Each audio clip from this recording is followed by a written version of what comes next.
My grandfather never owned a deadbolt. Not once in his life, not because he was careless, not because he was naive. Because in 1955, the lock on your front door was just decoration. Here's something most people don't realize. Unlocked doors in post-war America weren't a small-town quirk or a country myth. People in big industrial cities, Cleveland, Detroit, Pittsburgh, were leaving their doors wide open too. Some families slept in their front yards on hot summer nights and didn't give it a second thought. And the wild part? They weren't wrong to do it. This wasn't blind trust. It was a completely different social structure, one we've quietly dismantled without ever really deciding to. After World War II, millions of families moved into brand new suburbs. Levittown, Park Forest. Thousands of nearly identical houses on quiet, predictable streets. And here's what made those neighborhoods tick. Everyone knew everyone. You knew your neighbor's car. You recognized their kids by name. You noticed when something felt off. An unfamiliar face on the block wasn't just unusual, it was visible. The whole street was watching. Not out of suspicion, but just because that's what neighbors did. Sociologists actually have a term for this: informal social control. When a community is small enough and familiar enough, people police themselves not with cameras or alarm systems, but with presence. With eyes on the street. The front porch played a huge role in this. Before suburban architects started replacing them with backyard patios, the front porch was where life happened.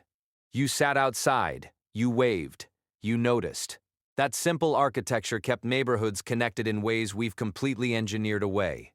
And the violent crime rate in the early 1950s genuinely reflected this. It wouldn't spike dramatically until the late 1960s, when neighborhood watch programs were actually invented. Because by then, the informal version had already collapsed. So what happened? A few things hit at once. Cities grew. Suburbs sprawled further. Families moved more often. The average American moves 11 times in their life now, compared to once or twice a generation ago. When your neighbors change every couple of years, you stop learning their names. You stop noticing their routines. Television pulled people off porches and into living rooms.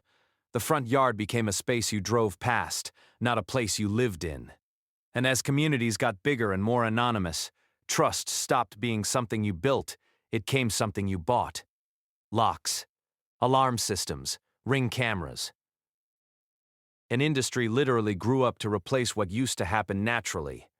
But here's what hits hardest when you sit with this. In 1955, if your neighbor's lights weren't on by 9 in the morning, someone knocked. Not an app, not a wellness check from a stranger in a uniform. A neighbor, someone who knew your coffee was usually brewing by 7. That kind of safety, the kind where someone notices your absence, that's not something a better lock can give you.